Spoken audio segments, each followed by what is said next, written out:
Okay. All right, so now that we've seen what we look like, we want to fix. Now, what you guys represented out there is what almost everybody else looks like when they first start riding a horse. Because our instincts tell us that we should cradle up to protect ourselves, we often let our instincts rule the day when we get on a horse, because a lot of stuff's happening on a horse that's unusual for us. We're not only going up, we're going forward all at the same time. And in our minds we know I'm sitting on a 1,000-pound train that could take me to Texas if I'm not careful. So our fear just immediately makes the instincts work. But what we want to do is we want to figure out why we fail. And the reason we fail is not only our instincts, which we can fix, but we fail because we ignore the law of physics. And if you take a lesson, they ignore the law of physics typically. There's hardly a person around that actually utilizes this in horseback riding. Now, we all know, and we'll do some examples. You guys have watched football, okay? When the running back's running with the ball like this, the defensive guy is not standing there like this trying to catch him. I got him. Don't worry, I got him. He's going to pancake him. He's going to run right over him. The defensive guy has to get in the equal and opposite position in order to stop the running back. Okay? So that's one way that we can tell that that sport uses the law of physics. Horseback riding is the only one that routinely pretends like it doesn't exist. So we've got to fix that, or else we're going to always be looking like we look until we go through months and months and months of trying to defeat the law of physics in order to ride a horse. And you can do that too. Thousands, millions of people do it. But it takes so long. You can get it in 5 minutes. So let's study the law of physics. The easiest sport to study the law of physics is water skiing. Has anybody ever water skied? Okay, so has anybody seen someone water skiing? So we know kind of what they do. So we're going to pretend that we're going to be water skiing. And the reason we use water skiing is it's on an element that won't let you cheat. Okay? True. Water is incapable. It's incapable of holding up anything that's out of balance. If a ship is going down, let's say World War II, going down the sea lane, and someone shoots a torpedo into it and makes a hole, it starts taking on water, so it lists. And what does the captain have to do in order to fix that ship real quick? He's got to equalize. He's got to flood the other side to bring the boat back upright. If he doesn't do that, what happens to the ship? It goes down. Yeah, but it doesn't go down immediately. It capsizes upside down in balance. Yeah. See, so all the water said was, I don't care what you do, but you're going to be in balance if you're going to sit on me. Now, eventually it'll probably sink because it'll blow enough. If it can blow the air out, it'll sink. So we know water can't do it. So when we water ski, there's no way to ignore the law of physics, or else you can never water ski. Same way as if the horse fell down every time we were out of balance, humankind would have invented the car back around Jesus' time. They would have said we can't get anywhere. Because every time we ride that horse, it falls over on us. It's a dumb thing. Okay? So let's fix it. Let's understand the law of physics. So here's the skier, and here's the boat. Okay, now while we're bobbing in the water, waiting to go because we're putting on our skis and our mask and everything else, we're bobbing in what? Not water, but in what? Balance. We're in balance. Just like walking on a horse, we're in balance. We're just bobbing up and down, putting our stuff on. We're not drowning or nothing. Putting our vests on. Now it's time to go. So we tell the boat to go. And the boat introduces that to us, which is momentum. Now the rope comes back and is tied to our hands by the little handle. And if we don't do anything, what's the boat going to do to us? It's going to pull us into the water. Because there's too much momentum and water just says, I'm not holding you up. So once the boat does that, we must do this in order to ski on top of the water. And we must maintain that posture pretty much the whole time that we're skiing. What is that? Equal and opposite. It is. It's the equal and opposite reaction to remain the same. So if the boat does that, we must do that. Now, this is the trick question. When is the only time that you would lean forward while you water ski? No. While you're water skiing, when's the only time that you would lean forward? Oh, when they're pulling you out. No. That's right. When's the only time you would lean forward horse. while you water ski. If you want to drink. No, That would when you're work. skiing Oh, when you're backwards. skiing back. Oh, Okay, the boat's yeah. still that way. I need to lean away from the boat, No, so I I'm like leaning Sharon's forward. answer. Okay, what? I like your answer. You She would get a drink. drink.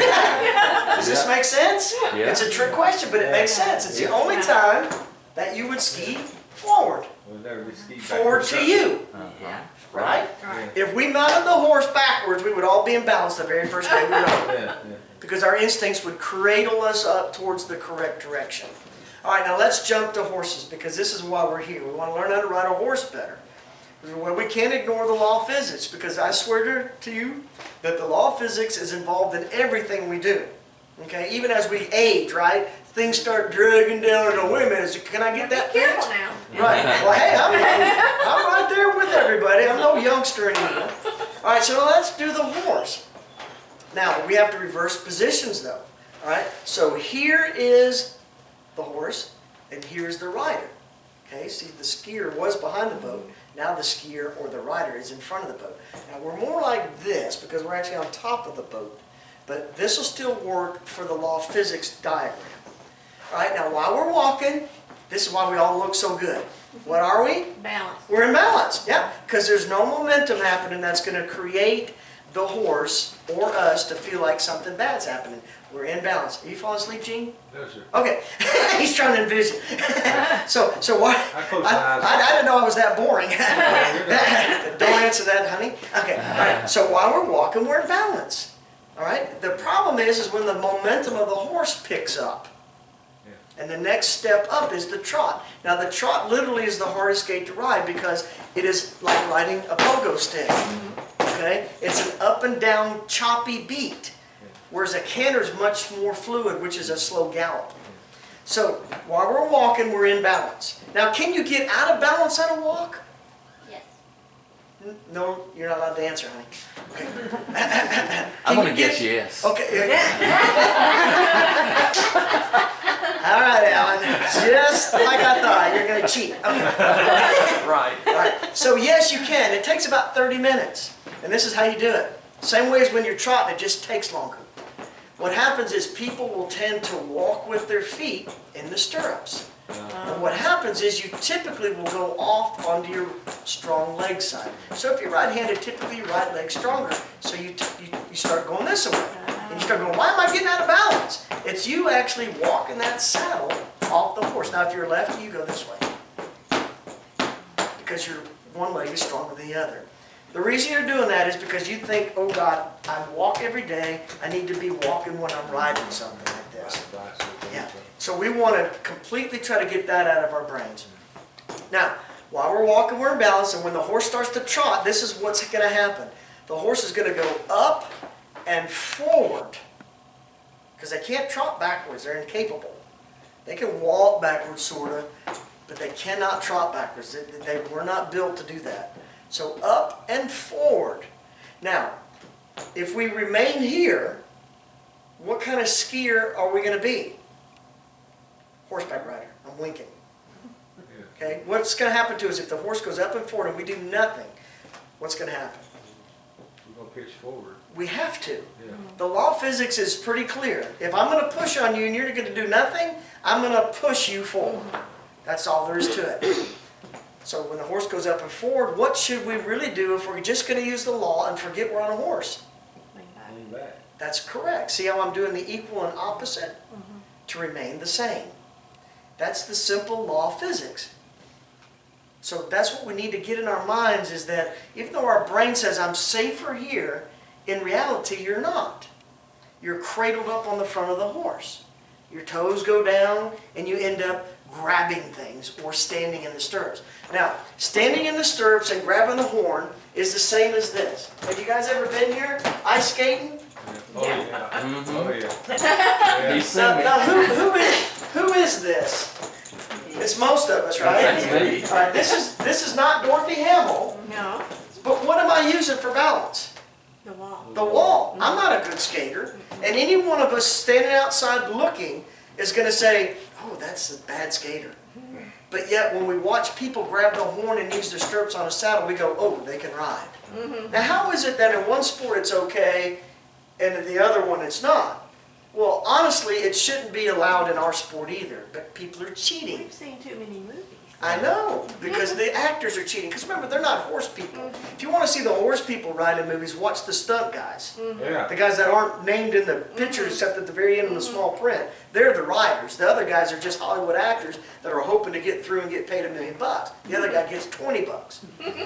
So if I'm going to use the wall in skating, I'm not a good skater until I can skate by myself. Here's another example of when we cheat. How many of you rode a bicycle when you were young? Okay? What was those things on the back tire? Oh, training wheels. Training wheels. Okay, every one of us starts off with training wheels. Now, this is the trick question. What do they train us to do? Depend on those training wheels. You don't. That's what they do. So you got it right. You know what a lot of people say? They say they teach us to be in balance. They teach you not to be in balance, and this is why. As you're going down, when you lean and get off balance to the right tire touches the ground and your brain says, I'm okay, I'm good. And you keep going and it leans to the left and your brain says, ooh, I'm okay, something's helping me. So it's actually teaching your brain not to work. Now how is that the brain's being taught not to work? We have the very first gyroscope ever created right here in our head. They created them for missiles later on around World War II. But we were created with the gyroscope. See how much further God was than you are. So, all right, so if I can stay in balance because of my head, then that means I can stay in balance no matter where I'm at because of my head. Right? Okay? So if I'm riding a horse, it's going to keep me in balance. Now, have you guys ever seen anybody in an earthquake? Seen pictures of movies of people they're doing like this? They're not dancing. Their brain is saying, ooh, I need to do something to stay upright. They're not trying to do that. It's a subconscious reaction. They're just trying to stay upright in all that earth shake. Now, eventually they'll fall over if the earthquake's too much because it's too much for the brain to even handle. So we know the brain is capable of keeping us in balance. So when we use the horn and we use the stirrups, we're putting training wheels on our riding ability. We're saying, I don't want to ever learn how to balance. I just want to learn how to cling. I want to learn to skate on the wall and look good. Now, how many people in the Olympics do you see over there doing this? You don't see it. Okay, so we want to get rid of that stuff. It doesn't help us. It hinders us from becoming a good rider. So, these are the two things. When you're riding your horse in a trot, you want to lean back towards the momentum. That's the first step, okay? Because when you lean back, the horse is going to push you forward, and then you're going to push yourself back. That's what's going to happen. You want to constantly keep saying, go back, go back. And see, the horse is constantly saying, go forward. So when you're sitting on your horse, let me see if I can do it on this thing. Push, push. All right, so when you're sitting here, if you're sitting upright, it's doing this to you. Yeah. So you tend to do that. Okay? If you're leaning back, it tends to do this to you. And now I'm in control of my body.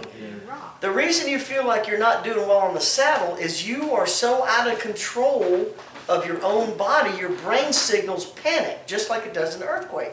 It says, we're rocking and rolling, let's save ourselves. There's the wall.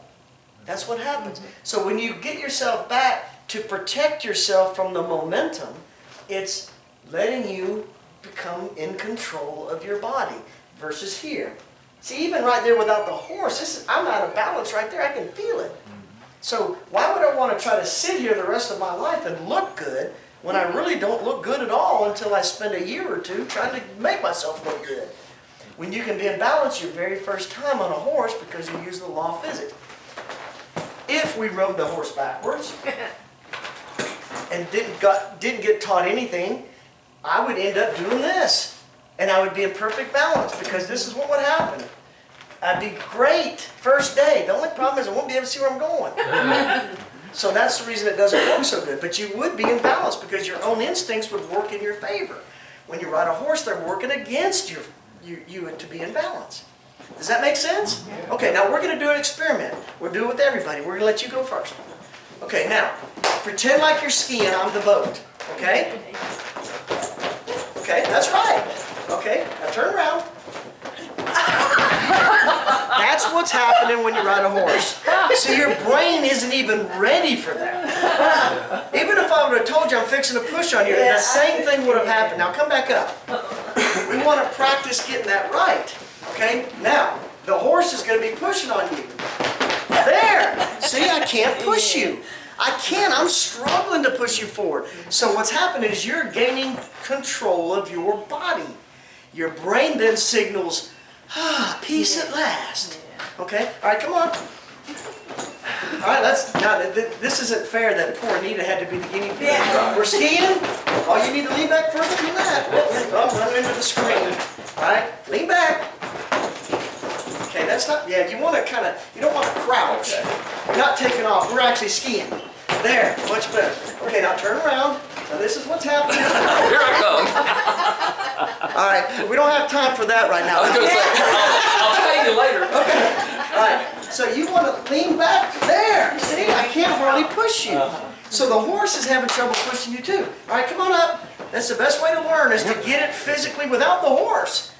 Yeah. All right, but we're gonna ski now. All right. You ever skied? No. Okay. You're doing good though. That's it. That's it. Okay, now turn around. Now this is the horse. See? Now come back over. We need to practice this without the horse. Okay. All right, lean back. Lean back further. There. There. Good job. There. Good. job. Good. All right, now come on, Mr. Experience. Yeah, right. Well, you rode what? Well, 500 or 600 times with Custer, you said, right? Okay. All right, here goes skiing. Yep, you're doing great. See? All right, now here comes the horse. okay. I got your nose. They know what's going to happen and they still do it. All right, come on. Absolutely You right. should have gotten that right, Gene. You're the last one in line. See? Yeah. Okay, so you're more control. Okay, go ahead and have a seat. Thank you. All right, so even when they knew it was coming, they still could. Whoa! And I'm going to tell you why that is. Because we're predators. We're used to everything in front of us. We don't attack things that are behind us unless we turn around towards it. Yeah. So when the boat's in front of us and it starts pulling on us, it's like, ooh boy, I can fight that off. But when something comes up behind you, it scares the living daylights out of you, especially if it's pushing on you and you're not expecting it. So the very first time you're on a horse, you're going to be going, oh God! And then you learn to do this, and then somebody just tries to get you back up to there, and you keep going there. Yes. So if you use that law of physics thing, it's going to really help you a lot.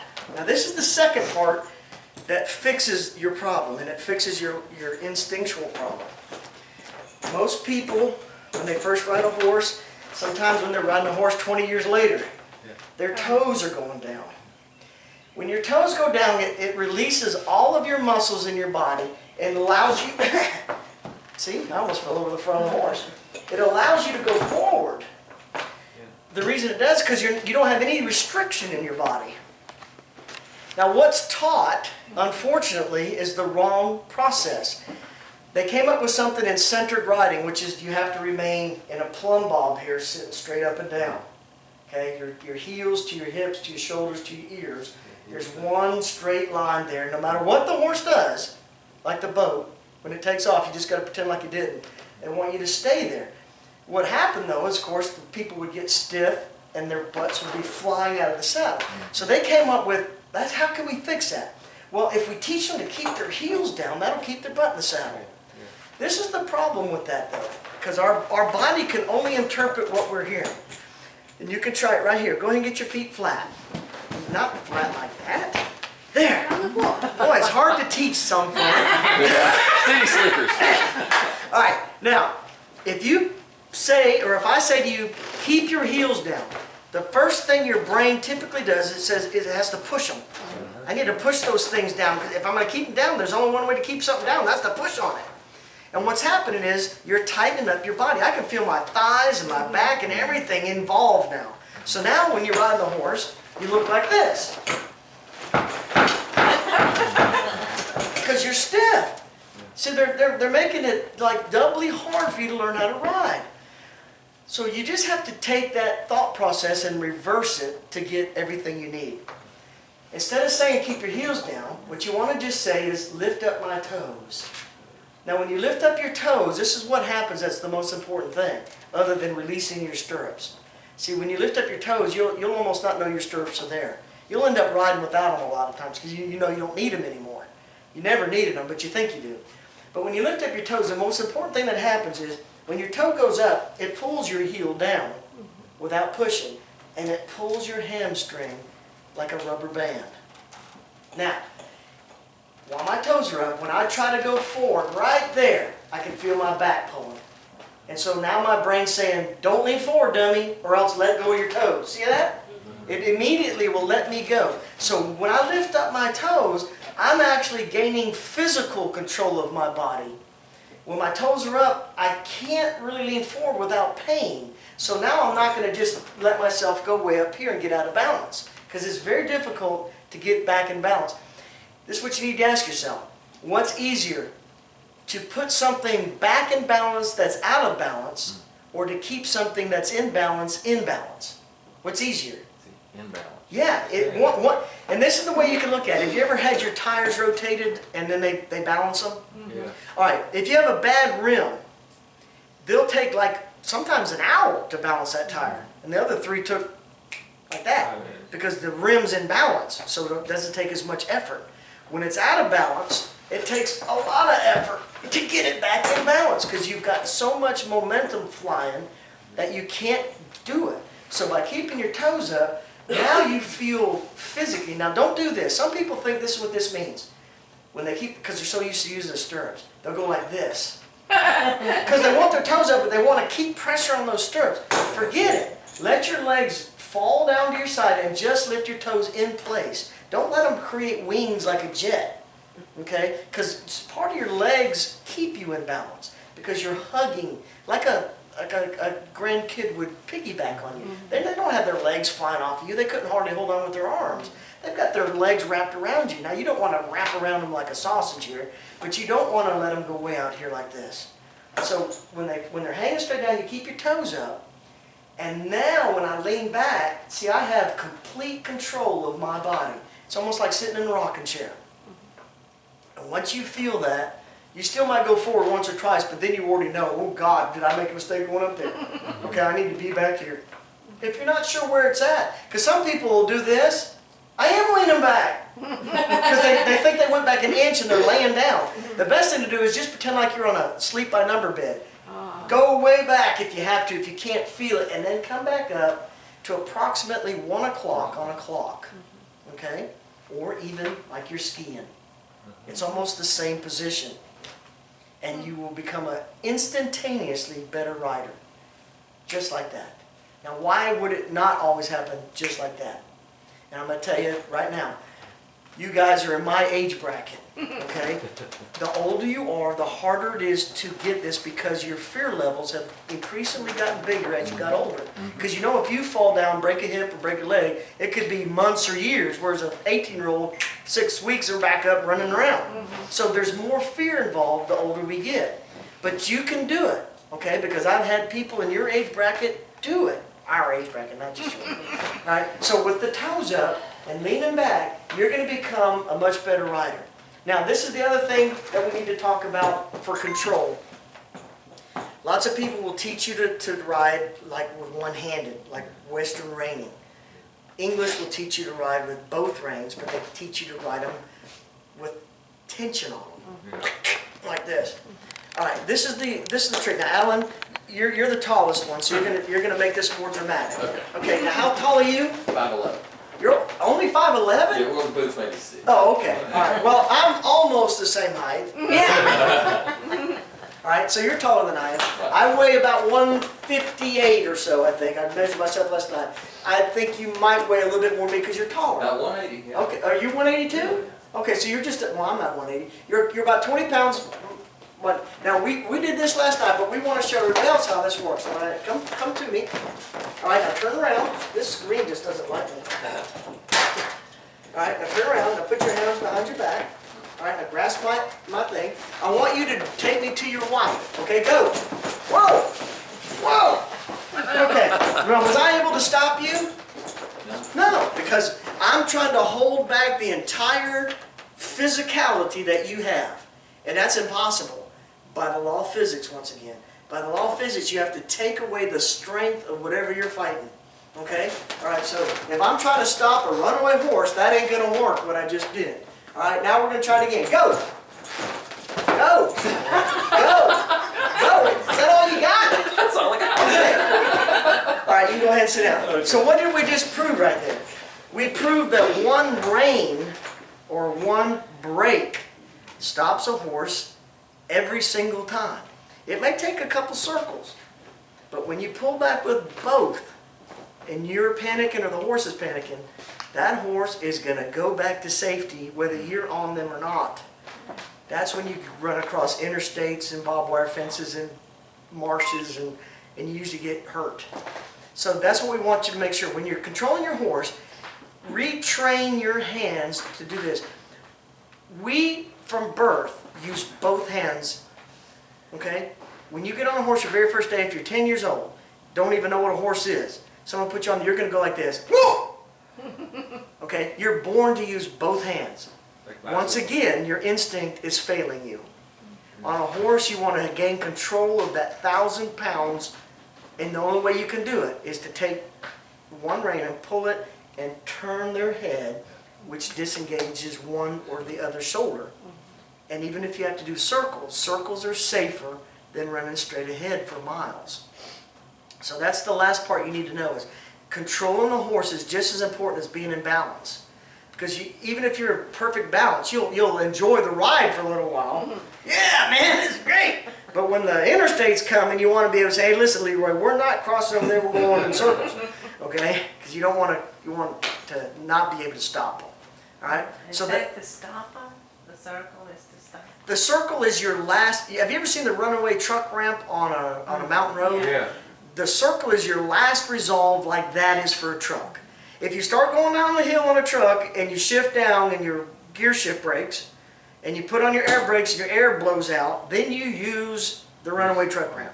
Okay? Same way with a horse. When you pull back with one rein for a break and say, whoa, if they don't do it, you pull a little harder, and if they don't do it, then you start turning them in circles. That's your runaway truck ramp. Because horses do not like to do circles. They hate them. You've never seen on National Geographic even a zebra running around in circles going, he can't catch me. No way, because that lion's just going to go, boy, that was an easy meal. So you want to just use the circle as your last resolve to make sure you're in control of your horse. And I mean both hands on one side and pulling as hard as you have to pull to make that horse, because some of them will fight you. They're going, I'm going to run like this. So you have to just say, no, you're not. I'm going to pull your nose right to my knee, and you can't do it. And at some point, if they're still acting like an idiot, you'll at least be able to get off a little easier. Okay? Now, does everybody kind of understand what we did? Okay, now what we're going to do, what time is it, Z? It is 10:32. Okay, we got time. We're going to go back outside and see if we can put any of this into fruition to where it actually works for us. Okay? And if you can't right away, that's okay. Remember, it's going to be harder to get it in our age group than if you were 10. You know, 10-year-olds would just take it and run with it. We're going to work our way through it, but every one of you can get this. Okay? It's not impossible to get it. You just have to retrain your brain and say, I will not let my instincts take over, and I'm going to use all the information I now have to fix what was happening to me. All right? And we're going to film that too. And then we'll see what that looks like. And if everybody looks great and everything, then we're going to kick you out of here right after lunch. We're not even going to let you stay till I'm just kidding. Ooh, early evening. All right, let's head outside and we'll remount.